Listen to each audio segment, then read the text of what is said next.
All right, so I'm going to go straight to the conversation for today, and I'm going to start with Seun Bakare. Between January 2017 and May 2020, Amnesty International documented about 82 cases of torture and ill treatment from the Nigerian police towards its citizens, especially the SARS unit of the Nigerian police. What I would like to know is, why was police brutality something that was important enough for Amnesty International to focus on in Nigeria? Thanks, Dr. Medinat. It's the last time I'm going to call you Dr. Medinat from now onwards. But thank you very much for the question. I think one thing that I should draw everyone's attention to, and you might probably know this, is that one of the few things that we fight against many things, but there are a few things that we concentrate our efforts on at Amnesty International. It is impunity, right? And if impunity is unchallenged, it thrives. And I think that's Human Rights 101, right? For everyone who understands human rights. And that's why at Amnesty International, we take injustice personally. And we've done a lot of work, robust work actually, on the scourge of police brutality in Nigeria. And the question is, why have we been so interested in the issue of police brutality? Because we've seen it as a driver of conflict. In the last 13 years alone, International, we have published more than 6 robust reports on issues around police brutality. And when I say robust reports, I'm talking about reports of like 100 pages, 80 pages. And this is aside monthly, press releases on issues around police brutality. In 2009, we published Killing at Will. You can check that online. In 2013, for example, we published No Justice for the Dead. In 2014, Welcome to Hell. In 2016, you have signed your death warrant. And of course, the report you mentioned in 2020, Time to End Impunity.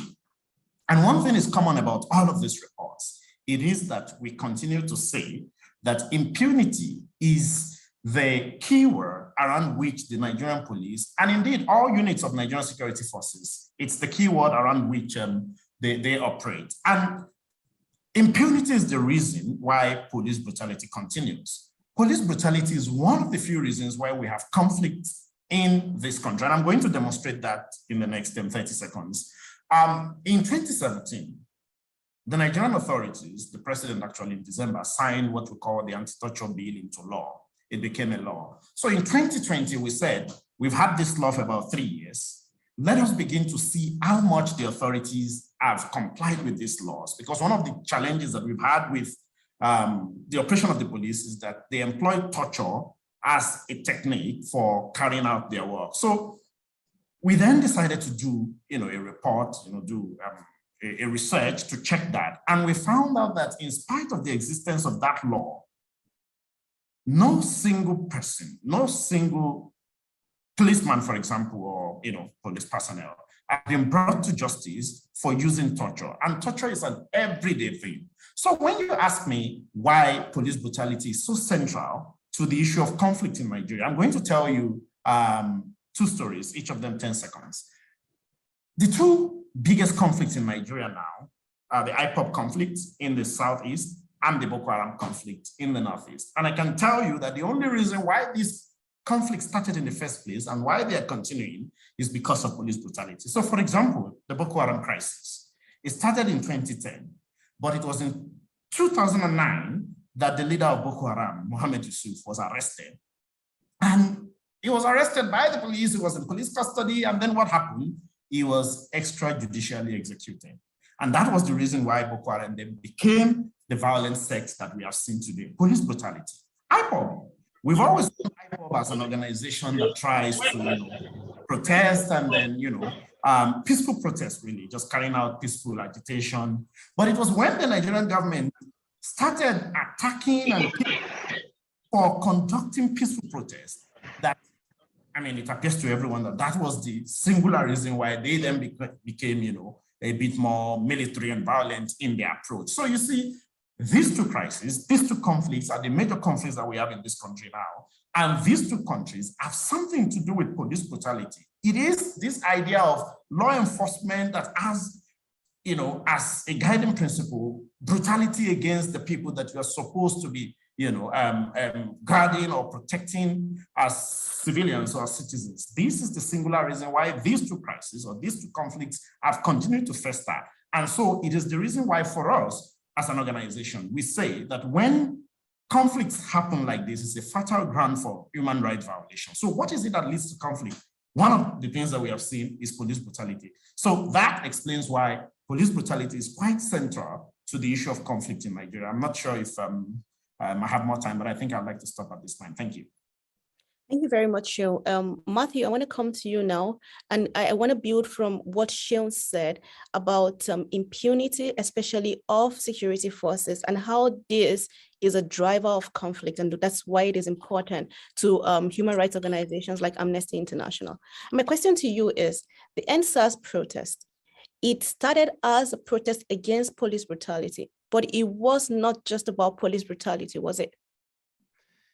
It certainly wasn't. And, we're fortunate here, right, that we have Rinu, who can tell us, a lot more about the mindset of the movement from the inside. So I'm really just, I guess, sort of an observer characterizing what I saw and where I saw the movement fitting into, the broader political space, right, sort of looking down from 50,000 feet, so to speak. But I mean, it's clear that the EndSARS movement, the EndSARS protests, were an eruption of frustration among a broad cross-section of the population. I mean, certainly the protests were concentrated, in and around Lagos, but they obviously took place elsewhere in the country as well. And this was a reaction, largely to just a longer, broader record of governance failure that had been hadn't come about right within the previous 12 months or even 12 years, right? This was frustration that had festered and built up over a long period of time.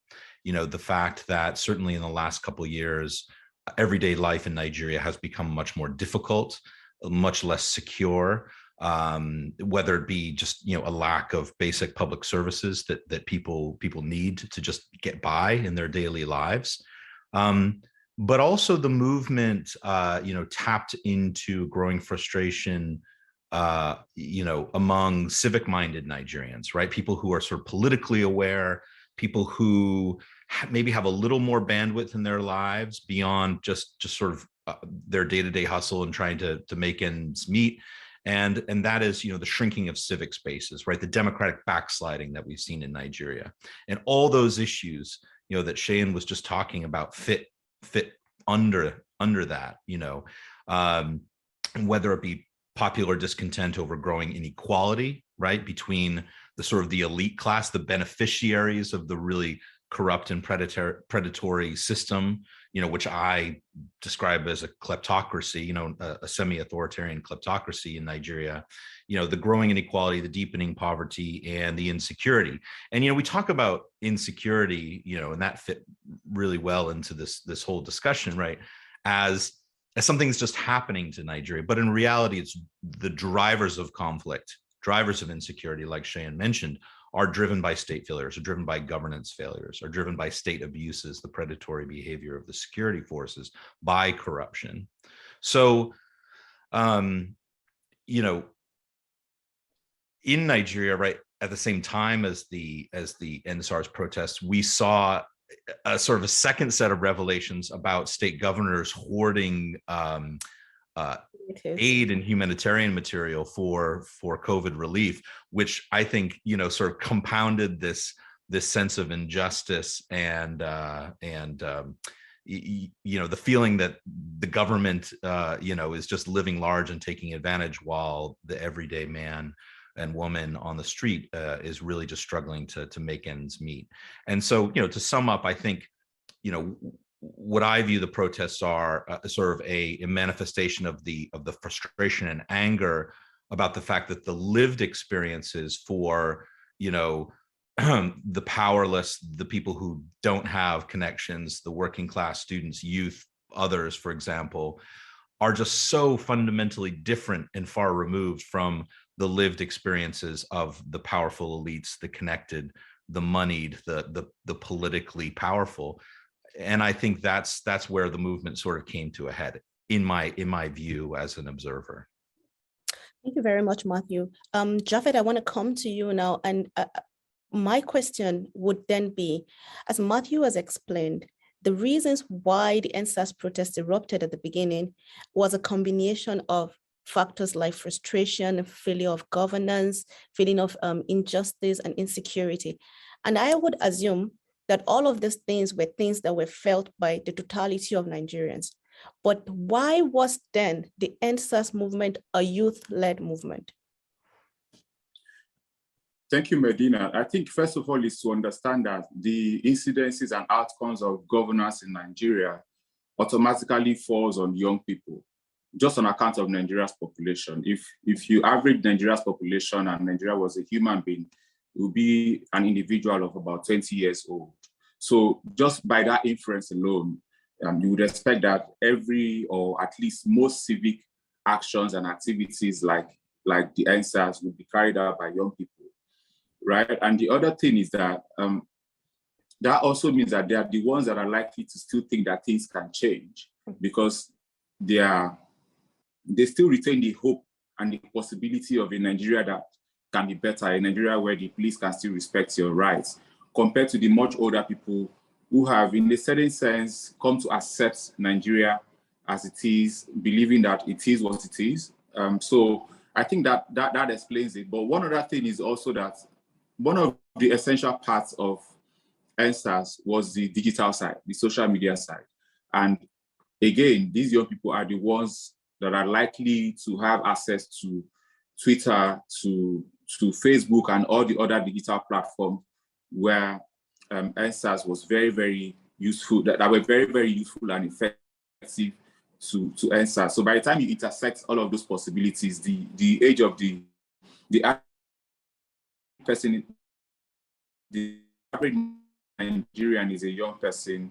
So this concept, even though they cut across every Nigerian, they most likely affect young people, just at least on account of their population, on account of the fact that the majority of issues, the majority of reasons why the police oppresses people on the road are things that are likely to be exhibited by young people, e.g. the freedom to carry my hair the way I want it, the freedom to carry my laptop, the freedom to dress the way I want to dress. So on account of that alone, it's just normal that the person at the brunt of that heavy shoe is the one screaming, "Stop marching on my head." And in this sense, young people. Thank you very much, Japhet. I have a whole section of questions about the disconnect between older people and younger people, and I will get to that. I first of all want to confirm if Tolu is on, so I can direct my question. Yeah, I'm here. I hope you can hear me. Yes, we can hear you. Thank you, Tolu. My question to you then would be, EndSARS was a youth-led movement, but it looked like Northern youths were underrepresented both in the organization and the participation of the EndSARS protest.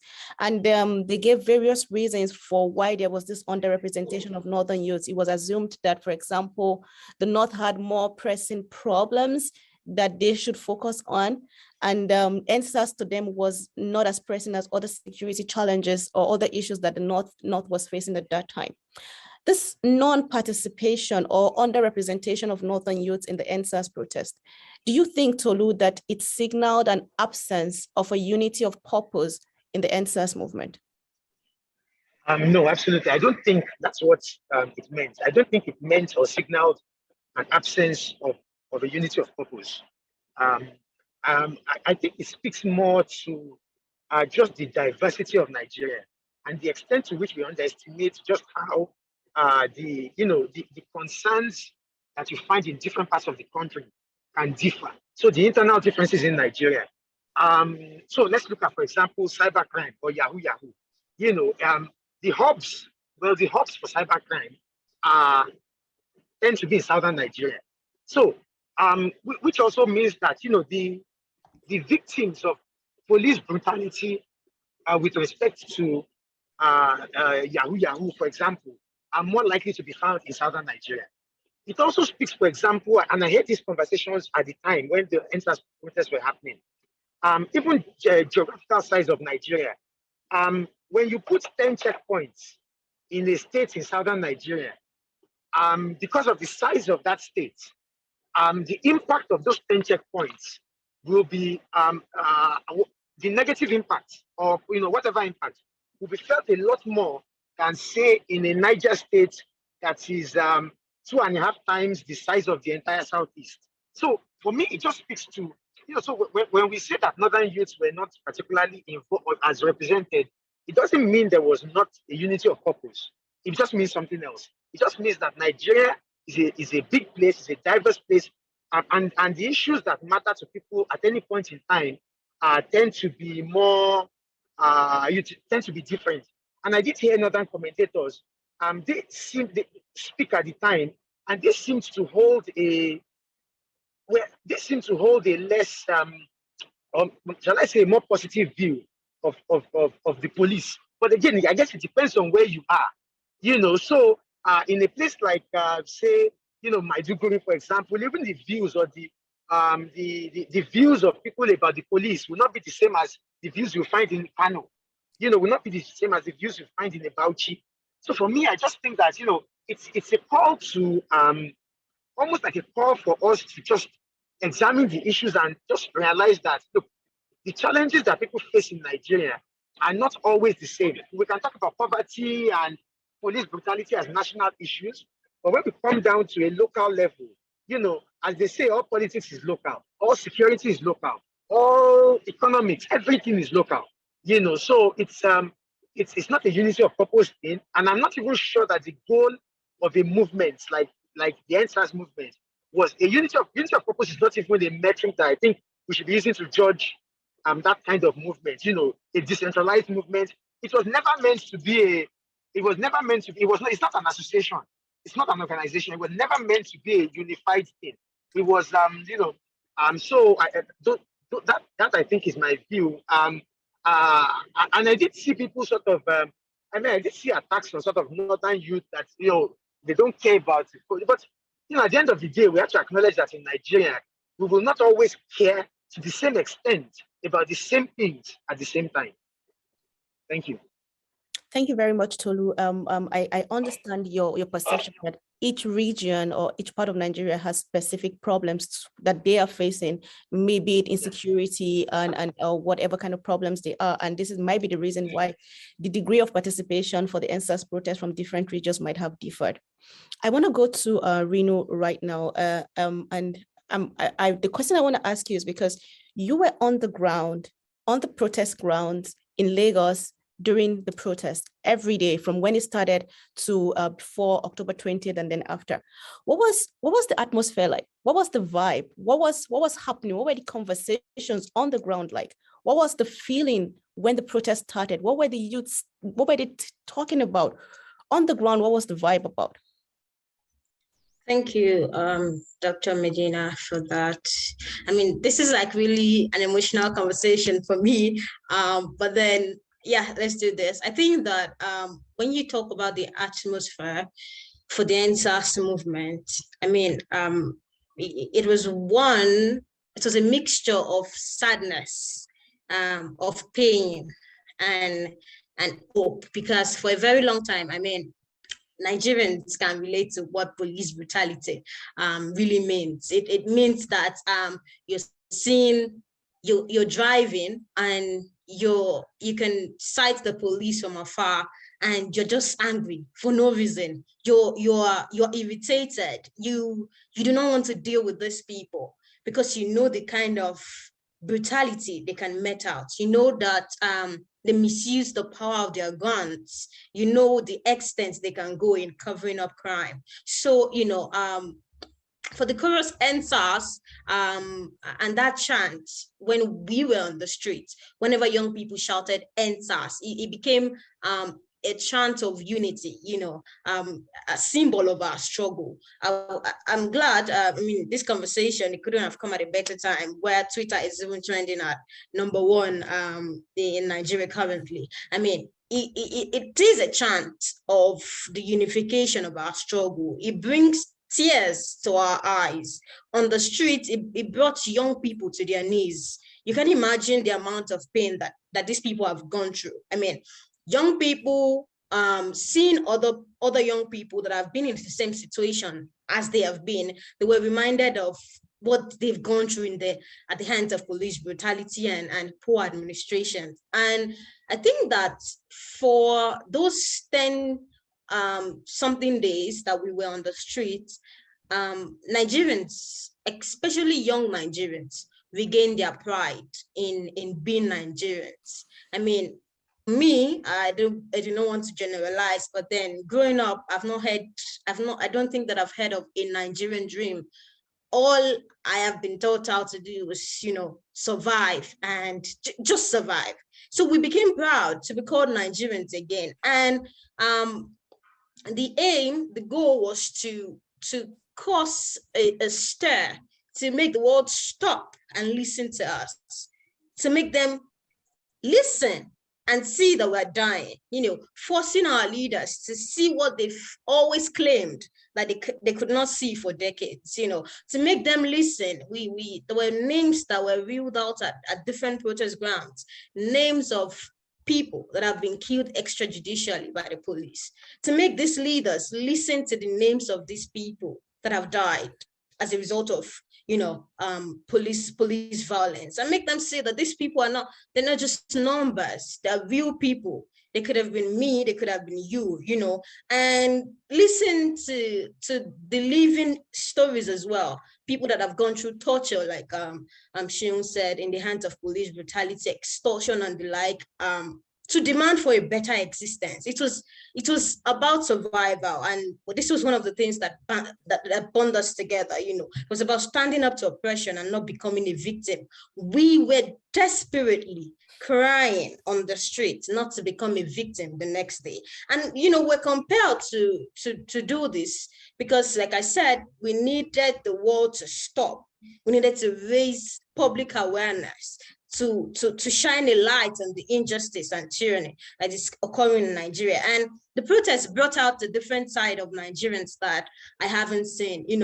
For those that thought there were some people that should be activists, there were some people that should be doing the talking out, people like me that I didn't even care about being an activist or anything. It taught us that time isn't for a select few, it's for everybody that needs to do their part, and the discussions, the conversations, like you asked, they were straightforward. There were times where everybody would just go silent, apart from the usual singing and chanting and the DJ at the protest ground. There were times the entire protest ground would fall silent at the same time. Probably they just listen to a song, or they just listen to a victim pour out their story. We just talked about the grief that people have endured, and some individuals would just begin to cry. You will see young people start to cry and not caring where they were. And, other people were speaking up, emphasizing the demands. I mean, apart from the police headquarters, I was mostly outside the State House of Assembly as well. It was a positive conversation that we were doing something unique, something significant, not just for ourselves, but then for future generations. And we're not doing it apart. It's not something that was segregated. It was something that we were doing together, which also, I think, it increased the pride that we have in the movement. But then the shooting began. Rinu, we're gonna get to the shooting. I think two things that I took from your answer is about the fact that you wanted to create a stir. You wanted the world to take notice, and I can assure you that the world took notice. First weekend when the EndSARS started to trend, it was 24 million tweets on EndSARS alone, and I think that it doesn't get much better than that if you want the world to take notice of a movement. I want to go to Matthew now, and the question I want to ask Matthew also stems from something that Rinu said, where she said that people assume that this term activist should be for a select few, right? But very unlike older movements or social movements that we've had that have produced leaders like Martin Luther King or Nelson Mandela, the EndSARS movement started, and I don't want to say ended yet, but it started and was progressed as a leaderless movement. And I want to ask you, Matthew, how important is it for this movement to have started and to remain as a leaderless movement? Well, I think it's been the sort of guarantee of the movement's survival, right? It's why we're still talking about it a year on. I think that, the two general responses of the Nigerian state to mass movements, right? And when I talk about mass movements, I'm talking about ones like EndSARS that have very, positive aims and constructive aims. And I'm talking about mass movements, right, that maybe don't have as constructive aims. So in Nigeria, right, we can sort of make a list of these led movements. And, it's like, so I said, I'm not trying to equate these, but, these are movements like, Abiola's, movement after the annulment of the 1993 elections, Ken Saro-Wiwa, Isaac Adaka-Boro before him in the Niger Delta. But then also, people like Muhammad Yusuf, the Yusufia, the Maitatsine, Zakzaki, Nnamdi Kanu. These are all movements, right, that have a figurehead, for lack of a better word. And what we've seen, going back in history pretty consistently is, and there are other examples as well, is that the Nigerian state sort of has two approaches to these type of led movements. One is co-optation in some cases. Certainly, right, we know that the Yusufia had this cozy relationship with Ali Modu Sharif until he essentially reneged on that relationship in July 2009 and brought about the police and military crackdown on the movement. Even Isaac Adaka-Boro was co-opted, right, by the federal state and ended up going and fighting in the Civil War for the federal side. So there are examples, right, of this co-optation. And then the other alternative, right, is crackdown and killing, and we've certainly seen that, right, in the case of Abiola, Ken Saro-Wiwa, Muhammad Yusuf, right, was extrajudicially killed. In the end, that's how his story ended. We know how Zakzaki's story and the Nnamdi Kanu's story have ended, or at least where those stories exist at the moment. So for those that on the call that are not, on the session that aren't familiar with these names, these are individuals who've led these types of sort of mass movements. And like I said, I'm not saying that these are all constructive or positive mass movements, but the reason why EndSARS has survived and has, sort of remains a presence, sort of continues to cast a shadow over Nigeria's sort of civic and political consciousness, is that it was a manifestation of something deeper, something sort of invisible, latent within society, right? And and this speaks to what Rinu was talking about in terms of how people felt kind of in the pit of their stomach during the actual protests themselves. People who are sort of the losing end of the Nigerian state system, right? This predatory kleptocracy that exists and really impacts people's lives day to day. And so that is the leaderless movement that survives. And I think it will continue to be a thorn in the side of Nigerian elites because they haven't their sort of playbook that they have, right? This co-optation playbook or this crackdown playbook hasn't succeeded in quashing the movement. And of course, it really never succeeded in those previous instances as well, because as Seun was talking about earlier, these crackdowns just sort of, create deeper, more festering grievances that lead to longer term conflicts. So that's where I'll leave. Hopefully that answers your question and gets to the meat of the matter. Yeah, it does, Matthew. It's like you said, when there's no leader, there's nobody to co-opt and there's nobody to specifically crack down on. Yeah. But I want to go back to Rinu. It's been established that this was a leaderless movement. What I want to know is then how, if it was a leaderless movement, how were the protests so effectively organized if there was no figurehead doing or showing how things are supposed to be done? Well, that is a very big question. I mean, and a lot of people have asked like this, you guys say there are no leaders, so who is leading the movement? So who are we going to negotiate with? So who are we going to talk to? A lot of back and forth regarding the leaderless movement. But then I would start from where Matthew stopped. There were truly no leaders on the streets. And coming from a frontliner, I mean, I think that my word can be taken as the truth. However, there were organizers. The term no leaders came forth as a result of a variety of circumstances. One, to avoid the leadership traps of incapability, unaccountability, unresponsiveness that we've seen in the past. The leaderless movement, is a lesson from previous protests, particularly the 2012 Occupy Nigeria protest, which was allegedly hijacked by a group of people posing as leaders.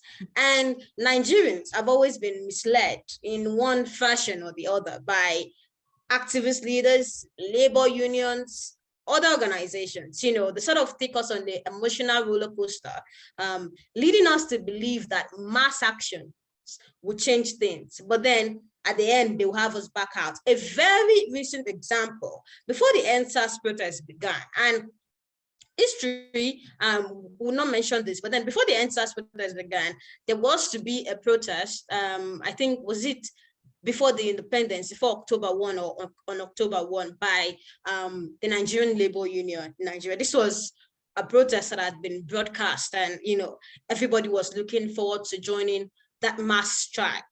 And then, as usual, the leaders backed out and said they've reached some sort of negotiation with the government and all of that, letting Nigerians down again at a time where the country needed conversations regarding what was going on in the country, And then a popular artist also, made a declaration about joining the EndSARS protest shortly before we began. But then right on the day that the date he chose, the protest was to start on the date he chose, he backed out.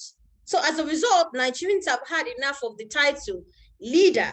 And then my team and I, we also discussed the possibility of being arrested by the police while planning the protest. So even though we knew that this was an expression of our basic human rights, we are aware that our country's administration may try to suppress any protest activities. We've seen it happen before. So we decided that no single individual would go into a negotiation with anyone. If they want to talk to anybody, they should come out and talk to us. Because when it comes to campaign, when the pre-election season now, and when it comes to our leaders campaigning, talking to the people, they do not call anyone to bargain. They show up to meet the people that they want to market themselves to. So if they want to discuss, let them come out and face the individuals that they have failed. And we also decided that, if they arrest one person, they have to arrest all of us, because injustice to one is injustice to all. So as a result, there will be no arrest of leaders or followers. And in this fight, in this battle, we are all equal. We are all on an equal footing. So there were no leaders. However, there were a lot of organizers, as I previously stated, not just in the country, but also internationally. Organizers in Canada, in the United Kingdom, the United States, and Finland, Paris, Ghana. Organizers were everywhere. Thank you very much, Rinu. I want to have one round of questions on this contextualization phase before we move into social media as a conflict catalyst. And I'm going to start this question with Seun. In the initial conversations, we talked about this disconnect. Matthew talked about it, and you also mentioned a little bit about it. And now I just want us to broaden it a bit. There seems to be, from all analysis of the Nigerian conflict landscape, that there is a disconnect between the older and the younger generation, and between the younger generation and the elite and the masses. And this disconnect was very prominent before the beginning of the EndSARS conflict, because I remember a lot of youths came out and they kept on voicing the opinions that they think that the older generation was the real cause of Nigeria's societal problems, because according to them, the older generation have been cowardly. They have never confronted the leadership of the country, and they have continuously prayed away their problems. As an analyst on this conflict landscape, how do you think that this disconnect played out in the EndSARS movement and in the protest? Thanks, Medinat. I definitely agree with you that there is a disconnect, and it played out strongly during the protests. And of course, this also had its consequences on the movement itself. I think it was Omojuwa that was explaining how that the younger generation feels that the older generation have failed the country. I mean, it was one reason why the youths could not see the need to have allies in the older generation, because they were seen definitely as part of the problems. A lot of those, from the older generation also felt disconnected from the approach that the young people were following or taking. And of course, I think I'm just reiterating on what you were there. The idea is that many of them felt, well, this is Nigeria. We've seen enough to know that nothing is going to change.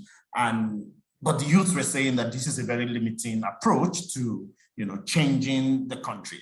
I must say that although the movement itself recorded some success, but I think the disconnect between these generations, I think it was a major drawback, and one of the things that the government saw is this disconnect, and they played on this disconnect so brilliantly. I mean, we saw, for example, government officials coming out and asking parents to, warn their children not to join the protest. I mean, we saw police commissioners from places like Lagos saying that this is the police advising parents to warn their words not to join the protest. In fact, my own father called me and said, I am warning you, Stanley, if I'm your father, you must not go and join the protest. And I can tell you that this happened in millions of homes across the country.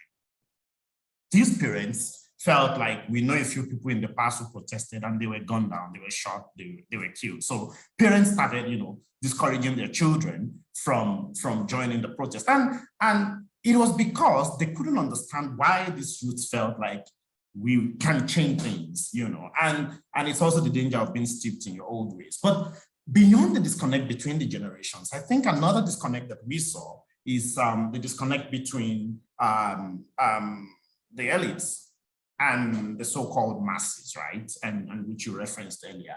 Because you see, when the government was going to put an end to the protest, one of the things they did was to use, the so-called thugs to attack peaceful protesters, and that before the soldiers were drafted in and the police were drafted in, that had an impact on the protest. And you see, it is that the so-called thugs that were brought are also young people, right? But they belong in a different class. I think it was Karl Marx who said that the history of our world is the history of class and that of class struggles.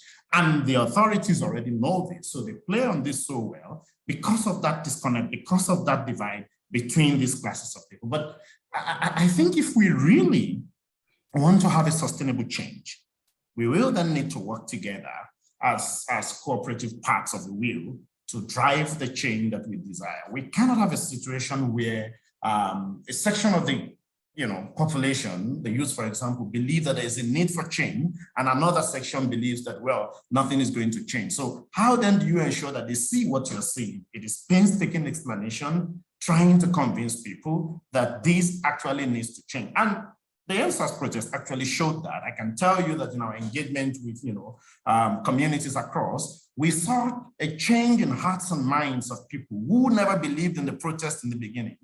I mean, older people who then started saying that I think what these youths are saying makes a lot of sense. I think there's a reason why these people are saying what they are saying. So that disconnect is, a card that the authorities have been playing. But we as youths believe that the only thing that we can do differently is to painstakingly explain to these generations that there's a possibility for things to change, and we have to work together jointly to be able to make this project of changing the country something that all of us can be proud of. I don't know if I've answered your question, but I think I'll stop. Yes, you did. I'm sure you even referenced what my next question is going to be to Tolu. Tolu, this disconnect that we have been talking about, I'm surprised that it's still festering, because EndSARS had antecedents that it could build on. Other older generation in that sense. There have been protests by the older generation before the EndSARS came. So why do we still have this disconnect, this gerontocratic generational disconnect on the Nigerian conflict landscape? I think that, the first thing I want to say is that this disconnect is by no means new. There's nothing new about it, and it's not only in Nigeria, generational disconnect, I think, are a fundamental part of human existence. Every generation believes that the people who have come ahead of them, maybe don't, every generation believes that the people who are coming behind them are maybe lazy. So you hear a lot of older people talking about lazy and you hear a lot of younger people also talking about old people who don't move with the times. So I think that it's a fundamental part of human existence, human nature, that there will be a disconnect. So those of us who think we are today's young people, in another 20, 30 years, we are going to be the generation that, the new younger people are going to look at and feel like, I have to apologize for the background noise. I have to apologize for the background noise. Okay. So that generational disconnect, if you remember, let's go back to from independence, the first coup of 1966. The average age of the officers who did the first coup in 66 was about late 20s. The people they killed, the politicians that they attacked and killed, were in their 50s and in their 60s, mostly. So I think we must understand that. And so the question is not why is there a generational disconnect, but how do we attempt to bridge the gap? So for me, the most important question is, what have we learned from the past that allows us to minimize that disconnect or to lessen that disconnect? I don't think you can always, because it's also about perspectives. It's about people get older and their views on life change. Their views on how do we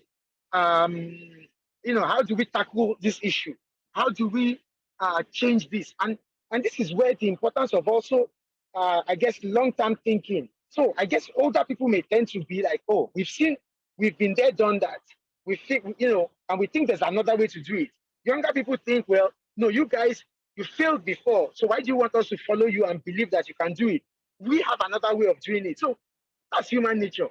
But as I said, the most important thing is the question to ask is, how does one build more generational bridges, between across generations, older people and younger people? That for me, I think, is one of the biggest challenges. And in the thinking about the future of the EndSARS movement or any other movement in Nigeria, the most important questions are about, just lessening a lot of what I feel is unnecessary antagonism that is based on different perspectives of these issues.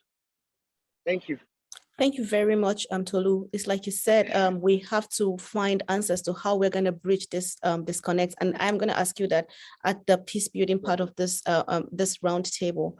I want to go to Rinu right now, and that's because there was a space that I was listening to, and then you said the election year is coming. And with the way the disconnect is going, this gerontocratic disconnect, you may have to lock up your mother at home on election day because you do not trust her choice of political candidate. And what I want to ask is this how bad it has gotten that the younger generation have actually lost this much faith in the older generation in Nigeria? Thank you very much, Dina. Well, I said it was in a larger context that young people, for example, if our parents decide that they would not do the will of young people, that they would not take our future into consideration when the voting season arrives, that we may have to take drastic actions. And that's just me like making an example of a drastic action that a young person can take. I mean, when you ask if that's how bad it has gotten, yes. Apart from the older generation, I mean, voting for their own older generation. Another thing they do these days is to also enable the political apathy, from the system, to say, oh, we are sitting down at home this election season, nobody's going out, everybody's watching TV, or they're telling you, oh, don't go out because there will be electoral violence, you cannot go out to vote. Or, Seun was talking about the fact that even during the protest, a lot of parents were calling their children and saying, please don't join the protest. Even the police was using that as a mechanism to prevent protests from happening. They were threatening parents to prevent their children from joining in the protest. That's the power that the older generation, have on the younger generation. And what I was trying to explain in that context is that we need to break this power. It's time that they start realizing that their time is gone. And even if we're not empowered today, we're 100% of the future. And the conversations that are happening today, whatever is going on at the decision table today, it has to involve us. It cannot involve just people that did not understand what our generation is like, that do not understand what we need. Even this current ruling government, I'm sorry to say, they've demonstrated their inability and their ineffectiveness in dealing with major economic issues, social issues, security issues, political issues, young people issues. And it's time that young people now start realizing that even in caves, even in places that voices are not being heard, we have to make sure that our voices are heard there, that we are taking a seat at the table, that the tables that are determining our destiny, and we're having a word, in it. Because just look at the EndSARS protest, for instance. The government did not pay attention to the request or really seek solutions. The foremost agenda was put an end to the protest, and the protests were viewed as a danger. And there's even evidence on how the government has failed to follow fully through on the 5-for-5 demand. So, talking about, this conversations regarding youth participation in politics and all of that, and the fact that we're planning to take our movement to the next level, it doesn't just originate from the fact that, yes, we want to engage in politics. It also comes from the fact that we have decided to fight state-sanctioned, illegalities rather than accept oppression as it is. We're trying not just to die. That's just what is pushing us, trying not to die, trying to survive in a system that is actively trying to kill you. I think, Rinu, what I hear from your answer is that the youth are no longer going to allow people who would not live in this generation to keep making the decisions about the generation that they might not be alive to live with the decisions that they take. I want to go to Japhet now and to ask Japhet, as the social media expert on this roundtable, how you think digital technologies and social media is actually fueling and encouraging this disconnect between both the younger and older generation and between the elites and the masses? I don't see it as fueling, Medinat. I don't see it as fueling. I think that social media by itself, you can't see it in a positive or negative sense, the same way that it's hard to even see a gun sometimes in a negative or positive sense. It depends on who is using it, right? And the essence of why they are using it, right? It's an opportunity, an avenue for people to amplify their voices. You will see during the EndSARS protest and other issues that are deemed to be anti-government, that the legacy media find a way to pretend that nothing is happening when those things are happening. The country could be burning. Young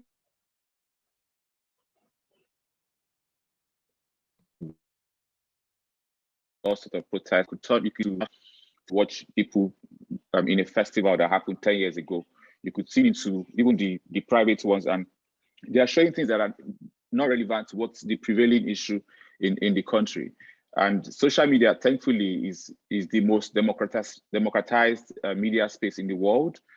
Even the activism in these platforms are democratized. So with social media, you don't even have to say there are no leaders, because the truth is everybody have their own voices. And when everybody's voice becomes aggregated towards one issue, as it were, EndSARS, you have to respect that. You have to understand that there's nobody controlling everyone to come together. And when I say everyone, I don't necessarily mean that 100% of everybody on the platform.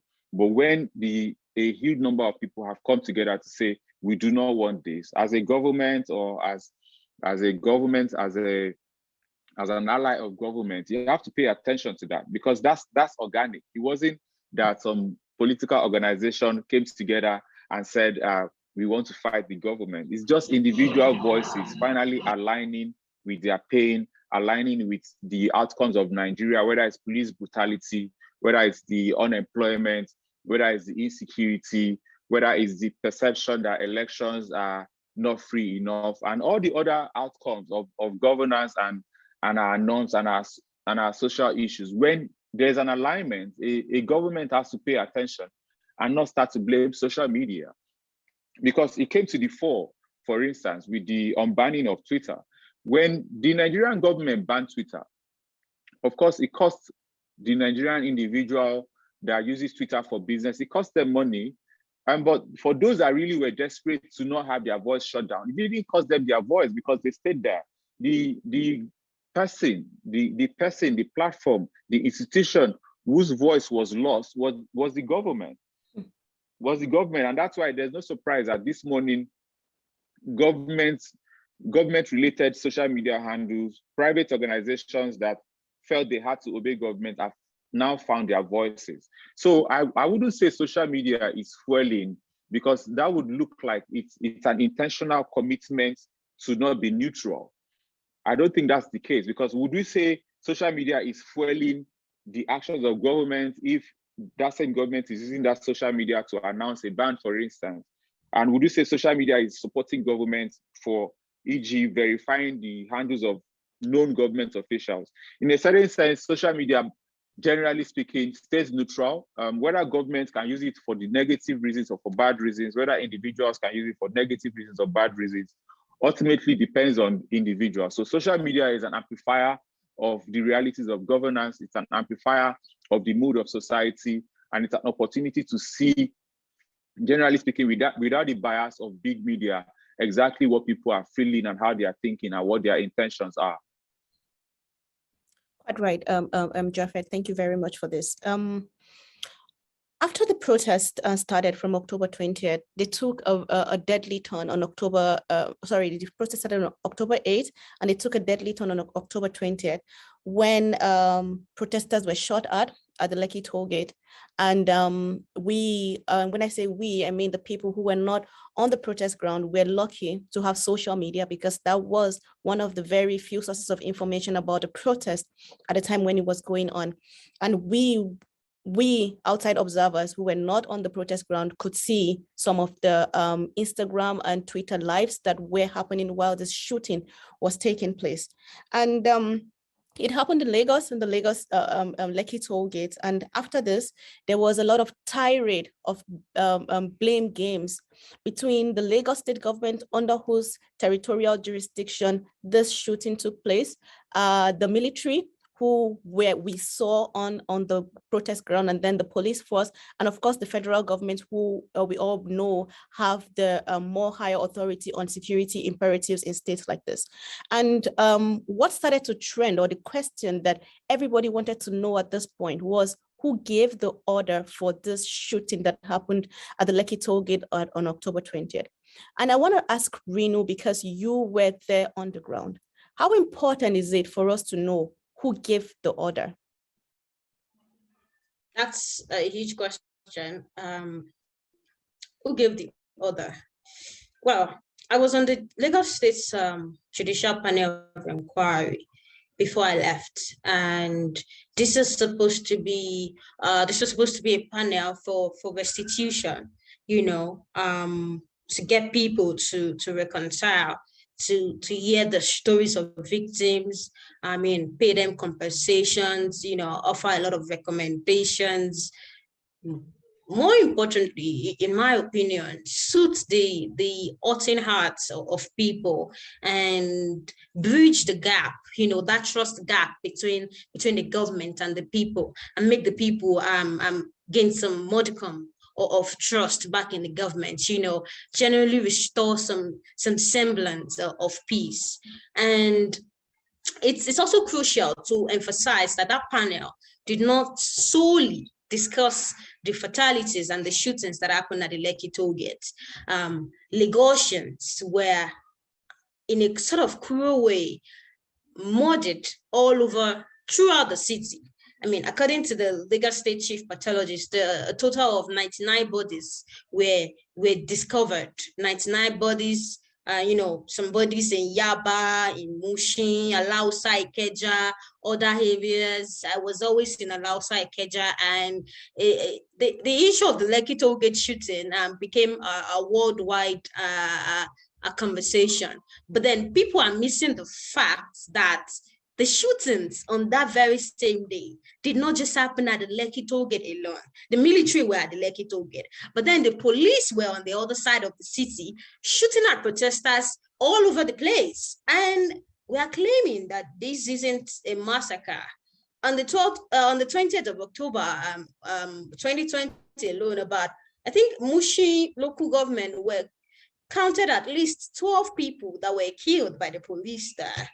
And looking at the atmosphere, the situation today, police officers have continued to kill unjustly without being convicted.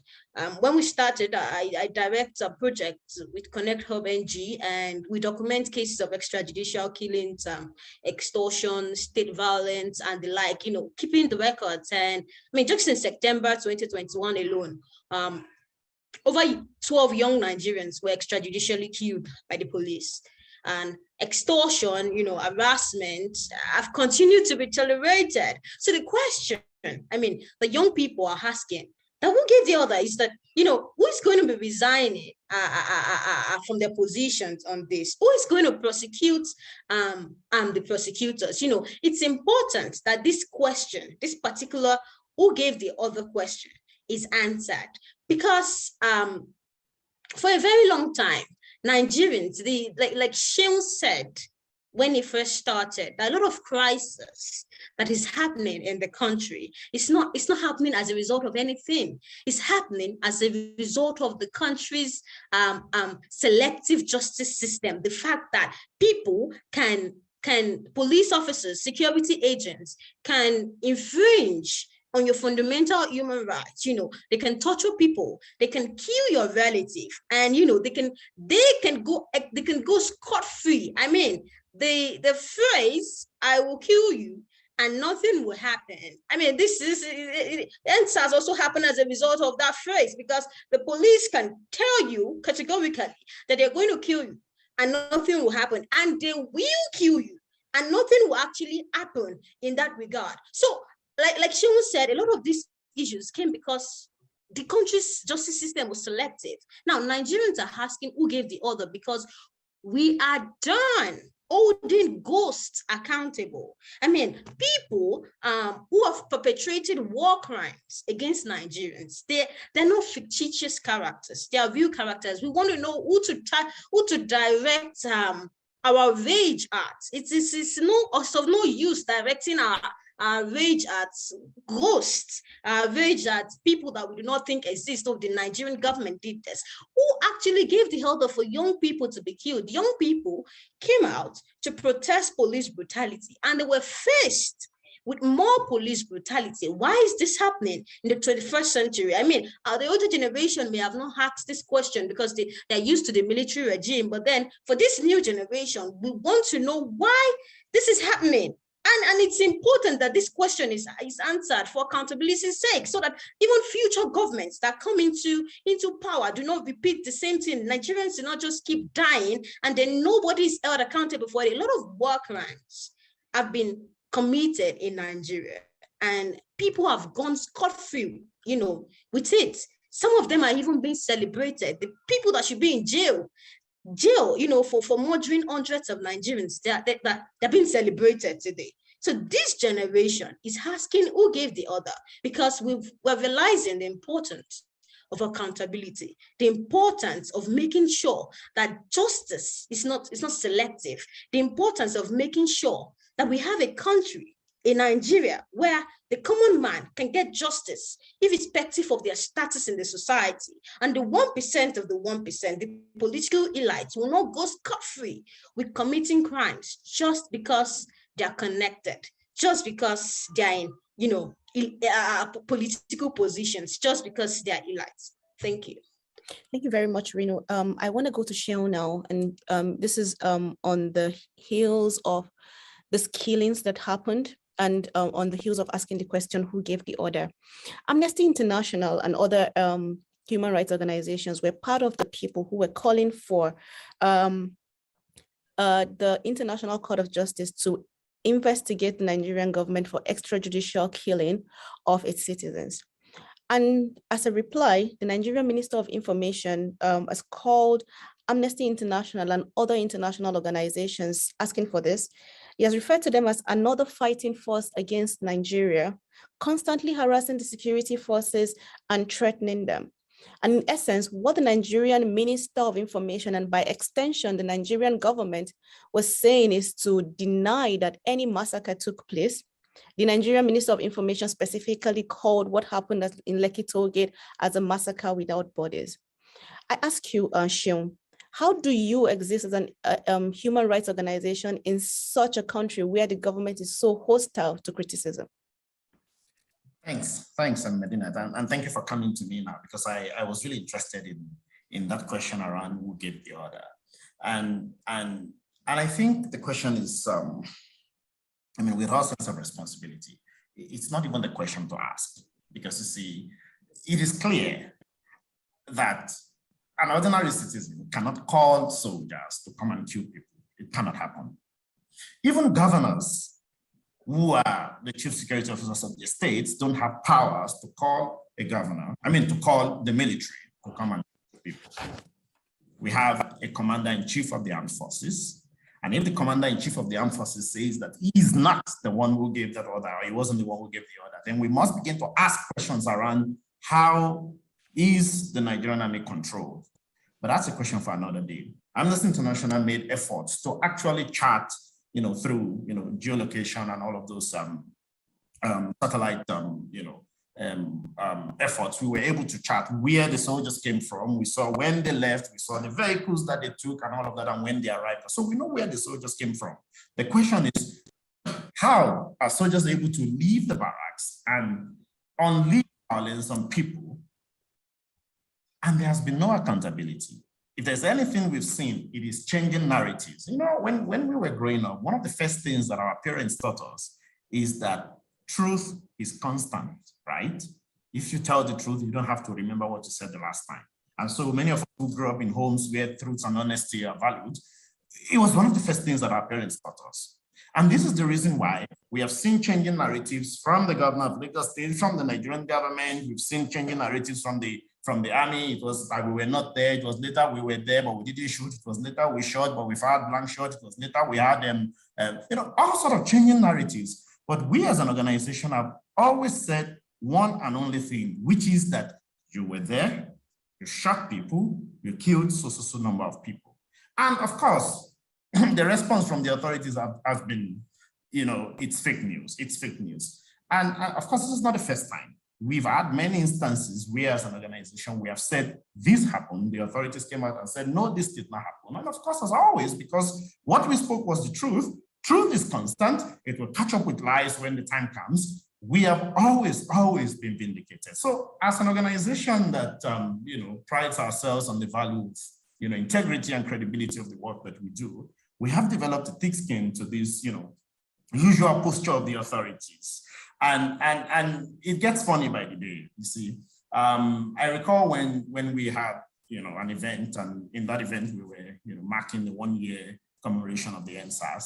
And while we're having that event in a particular house somewhere down the road, the Minister of Information was also saying, Amnesty must, apologize to Nigerians and the Nigerian government for, telling lies and all of that. And I recall what our response was at that time, to say, if anybody needs to apologize to Nigerians, it is the Nigerian authority, it is the Minister of Information, it is the Nigerian Army, the Nigerian police, these people who went and killed, innocent civilians just because they were exercising their right to freely protest These are the people that need to apologize to Nigerians. So we face constant intimidation, we face threats, harassment from the authorities.